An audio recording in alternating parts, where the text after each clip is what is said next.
আজিৰ আলোচনাৰ বিষয়বস্তু হ'ল চৰাইৰ আইবিডি বেমাৰ বা গাম্বৰু বেমাৰ। এই ৰোগ সাধাৰণতে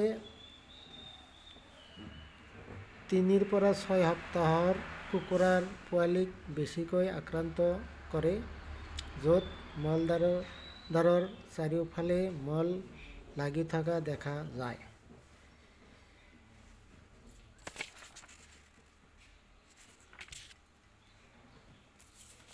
আইবিডি বেমাৰৰ মুখ্য লক্ষণসমূহ।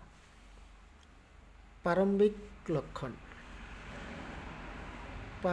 লক্ষণ হঠাতে চৰাইবোৰ নিস্তেজ হৈ পৰে আৰু চকু মুদি থাকে। বিষ্ঠা, বগা পানীজাতীয় বা চূণৰ দৰে ডায়েৰিয়া, চেহেৰা, পাখি খৰখৰীয়া আৰু মূৰটো তল কৰি থকা।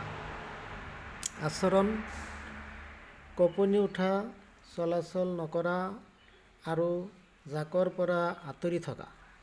শাৰীৰিক অৱস্থা, তীব্ৰ পেটৰ বিষ বা খিঁচুনি,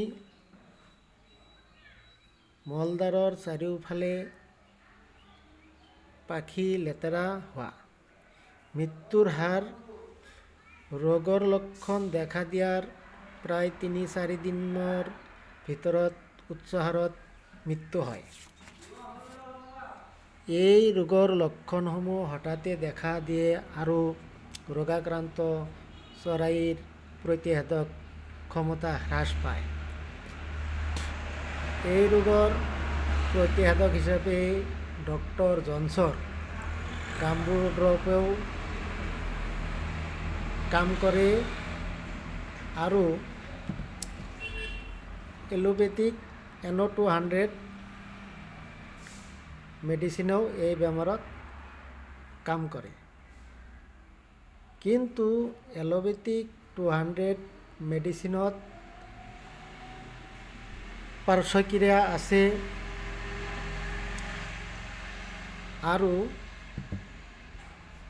ডক্টৰ জনছৰ হোমিঅ'পেথিক গাম্বুৰো ড্ৰপত কোনো পাৰ্শ্ব প্ৰতিক্ৰিয়া নাই। গতিকে আজিৰ আলোচনাৰ বিষয় এইখিনিয়ে।